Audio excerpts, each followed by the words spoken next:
Hi అండి. నేను మీ హేమని. ఇవేంటి అనుకుంటున్నారా? కొబ్బరుండలండి. కొబ్బరి పాలు తీగ వచ్చిన తురుమును మీరేం చేస్తున్నారు? నేనైతే చాలాసార్లు ఈ టిప్ తెలియక వేస్ట్ చేశానండి. చాలాసార్లు కొబ్బరి పాలు తీసాను కానీ ఈ కొబ్బరి తురుమును ఉపయోగించుకోకుండా బయట పడేసేదాన్ని. ఈసారి ఎందుకో ఇలా ట్రై చేయాలనిపించింది.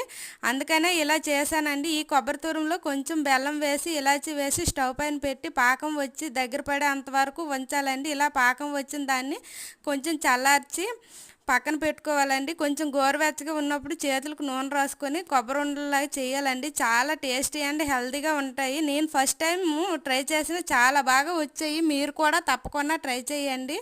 ఇంకా అయితే ఈ కొబ్బరి తురుమును ఎండబెట్టి ఎండు కొబ్బరి పొడిగా కూడా వాడుకుంటారండి. మీరు కూడా ఈ టిప్ను ఉపయోగించి మీ పిల్లలకి టేస్టీ అండ్ హెల్తీ లడ్డూలు ప్రిపేర్ చేయండి. మాకైతే ఒక్కసారిగా తినేసారండి. వీడియో నచ్చితే like and subscribe. Bye bye.